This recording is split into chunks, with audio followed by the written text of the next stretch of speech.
প্ৰচেষ্টা অব্যাহত ৰাখিছোঁ। মই বহুত দীঘলীয়াকৈ নকওঁ, এটা আপোনালোকক উদাহৰণ দিম। যোৱা পৰহি দিনাখন মই যোৰহাটত আছিলোঁ, যোৱাকালিও মই গোলাঘাটত আছিলোঁ। তাতো মই এই কথাটো উল্লেখ কৰিছিলোঁ। অসমত আগতেও চৰকাৰ আছিল আৰু ভৱিষ্যতেও চৰকাৰ থাকিব। আগতে যেতিয়া লোকসেৱা আয়োগৰ পৰীক্ষাৰ ৰিজাল্ট দিছিল, ACSৰ ৰিজাল্ট দিছিল, APSৰ ৰিজাল্ট দিছিল, মিঠাই কাৰ ঘৰত খাইছিলে? মই মন্ত্ৰীৰ নাম নকওঁ, মনত দুখ পাব। সেই সময়ৰ কংগ্ৰেছ দলৰ ডাঙৰ ডাঙৰ মন্ত্ৰীৰ জোৱায়েক, বোৱাৰীয়েক, খুলখালীয়েকে এই APSCৰ চাকৰি পাইছিলে। পৰীক্ষাত মেট্ৰিকত ফাৰ্ষ্ট ডিভিজনো নাই, হায়াৰ ছেকেণ্ডাৰীটো ভাল ৰিজাল্ট নাই, তৃতীয় শ্ৰেণীত উত্তীৰ্ণ হোৱা ব্যক্তিয়েও কোনোবা বিষয়াৰ যদি বোৱাৰীয়েক হয়, খুলখালীয়েক হয়, চৰকাৰী চাকৰি পাইছিলে।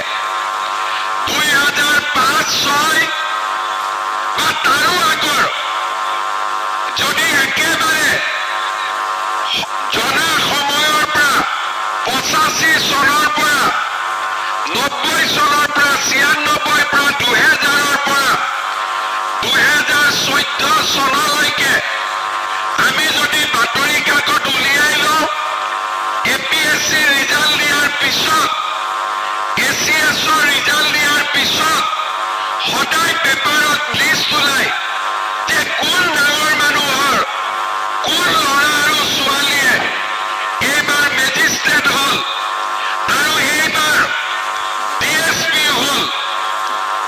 আৰু এই চাকৰি পাবৰ কাৰণে পঢ়া শুনা কৰিব নালাগিছিল।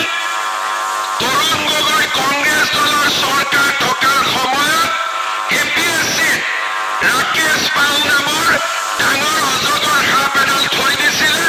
আপুনি 1 কোটি দিয়ক, 50 লাখ টকা দিয়ক, চৰকাৰী চাকৰি লৈ যাওক। আৰু সেইকাৰণে ৰিজাল্ট দিয়াৰ সময়ত এই অজগৰ সাপডালে কিমান টকা খালে, কিমান টকা চাকৰি পালে, তাৰ ওপৰত আলাপ আলোচনা আৰম্ভ হৈছিল। কিন্তু আজি যোৱা 10 দিন আগত APSC ৰিজাল্ট দিলে। আপোনালোকৰ আশীৰ্বাদত আজি আমি এনেকুৱা এটা পৰিৱেশ নিৰ্মাণ কৰিলো যে মোক আটাইতকৈ বেয়া পোৱা টিভি ষ্টেচনৰ মালিকেও টিভিত লিষ্ট দিব লাগে যে কোন তৰকাৰী বেপাৰী ল'ৰাই মেজিষ্ট্ৰেট হ'ল, কোন ঠেলা চালকৰ ল'ৰাই DSPত চাকৰি পালে। আজি আমি অসমখন দুখীয়া দৰিদ্ৰ মানুহৰ বাবে আজি আমি নিৰ্মাণ কৰিলো। কোনোবাই কয় যে বিজেপি দলে ভাল কৰা নাই। মই তেওঁলোকক এটাই কথা কম, মোৰ এইখন হাতেদি মই মুখ্যমন্ত্ৰী হোৱাৰ পিছত 1.5 লাখ ল'ৰাক চাকৰি দিলো। আৰু মই যদি 1 লাখ টকাকৈ ললোহেঁতেন, মই 1500 কোটি টকা মোৰ ঘৰত মই জমা কৰিব পাৰিলোহেঁতেন।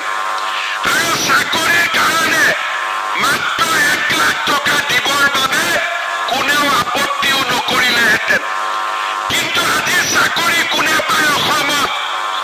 ঠেলাৱালাৰ ল'ৰা, ৰিক্সা চালকৰ ল'ৰা, গাঁৱৰ বিধৱা মানুহৰ ল'ৰা আৰু কষ্ট কৰি কাম কৰি ঘৰৰ আধা পেটত খাই স্কুললৈ যোৱা দুখীয়া মানুহৰ পৰিয়ালে আজি অসমত চৰকাৰী চাকৰি পায়। যি চাকৰি যোৱাকালিলৈ আমি কল্পনা কৰিব পৰা নাছিলো, আজি তেনেকুৱা পৰিয়ালৰ ল'ৰা ছোৱালীয়ে চৰকাৰী চাকৰি পায়। APSCত বহি থকা